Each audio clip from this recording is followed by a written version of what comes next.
What's up, guys? So this isn't going to be one of my normal... Oh, is that your foot? So... this isn't going to be one of my normal videos. As you can see, I'm talking directly to a camera this time. So I just want to talk about the cancer that is fake pranks. And I want to talk about how you can generally tell whether a prank is fake or not. Because you hear certain people say that certain pranks are fake here and there, but the reality is that literally 99% of pranks that get released nowadays are fake as fuck.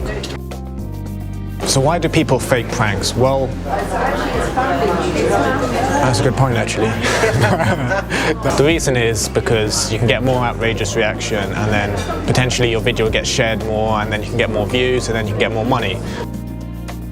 So why are fake pranks such a big deal? Well, you know, some people say they're harmless, some people say it's just entertainment. I disagree. I think it's really fucked up to just be creating fake videos, lying to your potentially millions of subscribers, millions of people who might eventually watch your video. The issue is that a lot of these videos are perpetuating false social stereotypes about certain demographic in society. For example, black people being violent or girls being gold diggers. And it's just morally wrong. So the reason I want to make this video is because certain people still don't really know whether certain pranksters or certain types of pranks are fake or not. So I'm not going to be providing absolute conclusive evidence whether a prank is fake or not. But what I am going to do is just show you the sorts of videos that are generally fake. If you want to see actual evidence, check out the Prank Reviewer and the Is It Real channels, because these guys do a really good job of actually finding out the actors who have been in certain fake pranks and actually exposing them. So check them out. So how do you fake a prank? Well, one way you can do it is you can ask a random member of the public to act the scene out before the camera starts rolling. That's one way of doing it. The other way would be to put up an advert on the internet, like on Craigslist or some other website, and you can get paid actors to act the scene out for you. That's what most big pranksters are doing.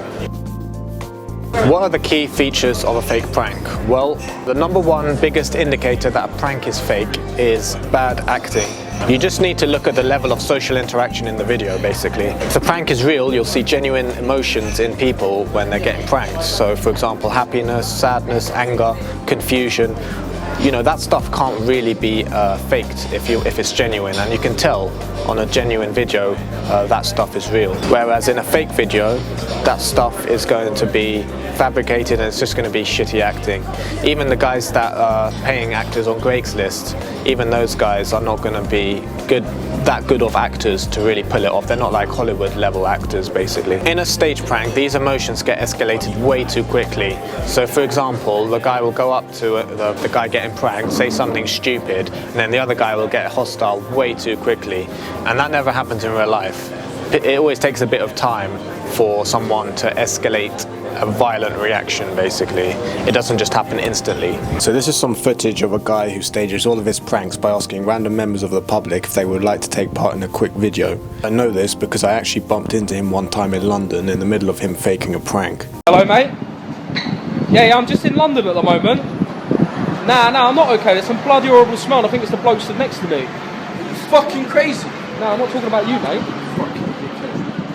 Yeah, it's definitely his breath. You can see the guy getting pranked is an extremely shit actor, and he escalates the violent reaction way too quickly.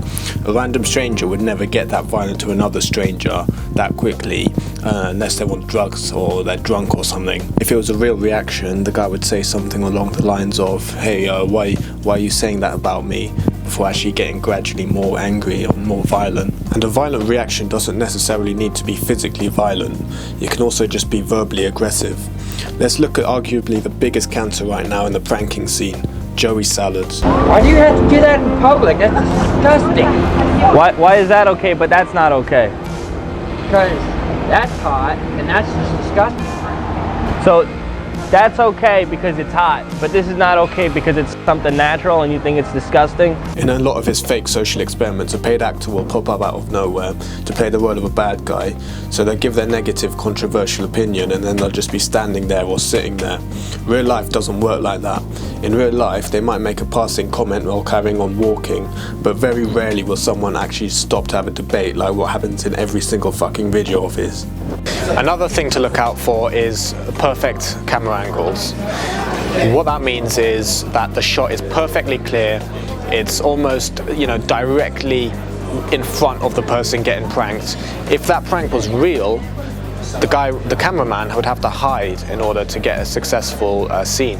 You can't just obviously be right in front of the person, which a lot of these fake pranks actually have, if you look carefully. If it's a real interaction, what tends to happen is people walk in front of the shot a lot, and there's all sorts of random chaos that happens that you can't really allow for.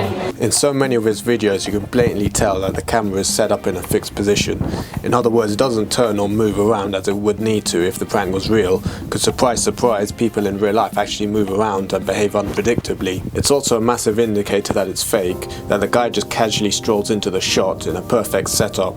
The camera doesn't even have to move. One of the key characteristics of a fake prank is that there'll be very limited social interaction, so very, very limited talking. And the reason for such little social interaction is because they just want to do a quick action very quickly, whatever it is, whether it's getting angry quickly, whether it's getting pissed off, getting confused. The fake actor just wants to get to that point as quickly as possible, so he just escalated it really quickly. That's the main reason why there's not much talking. If you look at the real guys doing real pranks, there's usually quite a lot of talking in those social interactions. There's much more talking, and that's because that's how real life works. If there's a weird occurrence happening, obviously there's going to be a lot of discussion about it, there's going to be a lot of talking about it. In these scenes, you'll notice that three guys react in almost exactly the same way, by lashing out at the sign he's holding. No, she doesn't. Jesus doesn't love you, buddy. Who the fuck does he love? Yo, he doesn't love you. Jesus doesn't love you, man. Jesus doesn't love you.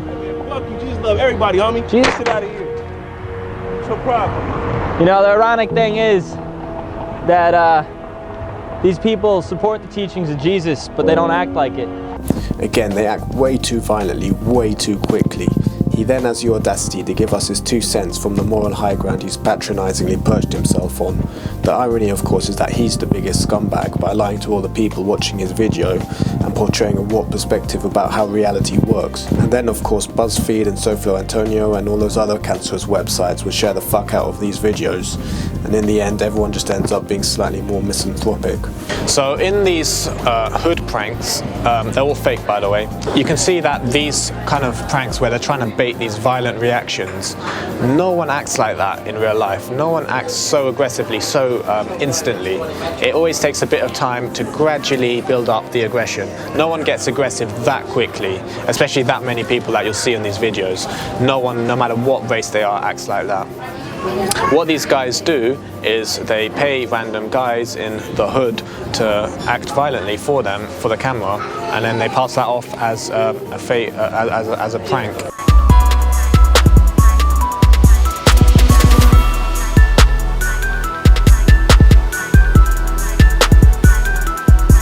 We die together! What'd you say? What the f is that? What'd you say? Oh! We die together! Okay, so let's just analyse what just happened here. Let's just forget for a minute that the video is completely bad taste. So the woman sees a bomb, and instead of running for her life, she decides to pin the guy to the ground and slap him a few times. Sometimes you just have to use a bit of common sense to tell whether a prank is fake or not. I mean, anyone with the slightest bit of social intelligence would be able to tell that that's not how a normal human being would act in that given situation. And these homeless pranks, they're just so fucking contrived.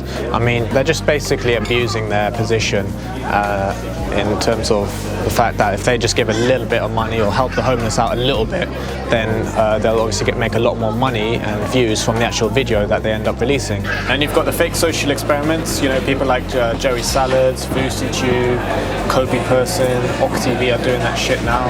Basically, they're trying to, you know, focusing on a problem in society or some kind of issue, and they're trying to kind of exaggerate it to such an extent that, you know, there's going to be some sort of victim in the end. I'm legit nervous right now. Yo, sir. I just want to be a helping hand today. God bless. What? God bless. I'm just trying to help out. I don't need your money, you asshole. I can buy you. Now, don't get me wrong, arseholes do exist, but there's just no fucking way someone would say what that guy just said to a homeless person with zero provocation beforehand. The only way someone would say that to FouseyTube, and in the manner he did, would be in the middle of a long heated argument, not within mere seconds of meeting someone. Again, this goes back to my point about limited talking, limited social interaction, where they escalate the aggressive reaction way too quickly. And then you've got the gold digger pranks, which are pretty much all fake.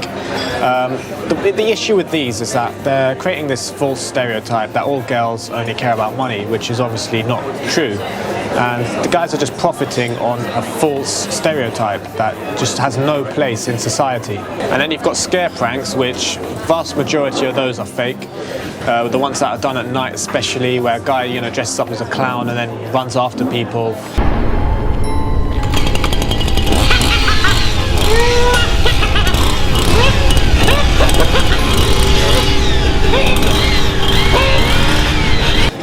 The issue with that is that, if that wasn't fake, they would be locked up for doing what is essentially a massive crime. They're harassing people, they're traumatizing people. If that actually was real, people would have like post-traumatic stress disorder from having experienced that kind of shit. And they'd get in trouble with the police. If you look at Troll Station, they're one of the few people that have actually done sort of similar kind of scare pranks in real life, and they've got massive trouble with the police on a lot of their videos. But the issue with the fake guys is that they can get away with that kind of stuff because they have the luxury of not getting into trouble when they scare the shit out of people. And then you've got the girlfriend-boyfriend pranks, which are fake as fuck. We're talking about people like Roman Atwood pranking his girlfriend, and then that prank versus prank channel as well. I mean, how fucking gullible would your girlfriend have to be to get pranked that many times? It's just so stupid. How many times is Roman Atwood going to prank his girlfriend? How many times is he going to pretend to kill his kid, and then his girlfriend's going to pretend to get all surprised and shocked by it all? Stop! Don't! Hey, honey! Oh my God! Oh my God! It's not funny. I'm sorry. I f***ing hate you. What do you mean? Why would you do that? It's just for fun. What you're seeing here is footage of the fans from Roman Atwood's and FouseyTube's recent tour. As you can see, the vast majority of their fans are fucking kids. I mean, Roman Atwood is like 30 and FouseyTube's like 25, I think, and their job is literally just deceiving millions of kids. How fucked up is that? You can say that about the prank scene in general. It's just a bunch of 20-year-olds deceiving a bunch of 12-year-olds that the world works a certain way. Some of these fake pranksters may or may not have started out doing real pranks, but I think the main reason people succumb to faking their videos is just because they're constantly aspiring to get crazy, outrageous reactions, and the easiest way to get that is just to stage it. It's no longer considered good enough to do a real prank because the reactions you get will just be too tame, and you need to set the bar higher. These people are primarily concerned with getting as many views as possible, as that will translate to more fame and more money, which they invariably need to feed their fevered egos. I guess that's just an issue with Western society in general, people doing whatever they can to chase fame, no matter how morally questionable their methods are. A lot of pranksters who were doing real shit before have decided they need to fake everything so that they compete with all the guys faking everything, basically. I've noticed in the YouTube community that there's a lot of animosity, a lot of sort of negativity surrounding sort of the pranking community, and I think that's a massive shame. If you think about what pranking originally is or supposed to be, it's a form of art. I mean, you look at the old Ed Basemaster videos where he was sort of, doing all the characters, creating amazingly funny videos. That's how it all got started on YouTube, and it's such a shame that it's descended into this absolute cesspit. If you look at the Sam Pepper video that went super viral recently, the one where he pretended to murder that guy, the sad thing is that people were outraged by that video thinking that it was real. I mean, how the flipping fuck could that be real? So hopefully you guys learned a bit about how to tell whether a prank is fake or not. Generally, if a prank is one of a scare prank, a girlfriend-boyfriend prank, a gold digger prank, one of these kind of false social stereotype pranks, it's most likely going to be fake. So that's just something to bear in mind. And remember, if there's very limited talking and social interaction, and if things escalate very, very quickly in the prank, then it's also very likely to be fake acting. I've noticed a lot of big YouTubers are starting to comment on the pranking scene on YouTube. So hopefully this video will address the fact that not all pranks are complete and utter garbage. It's just that there's a massive problem with the fake pranks which are just corrupting the scene. Normally I don't ask you guys to share my videos, but if you could just share this one, that would be great, because I just want to get the word out to as many people as possible so that we can make pranks great again. I want the masses to be able to immediately tell whether a prank or a prankster is fake without any shroud of doubt.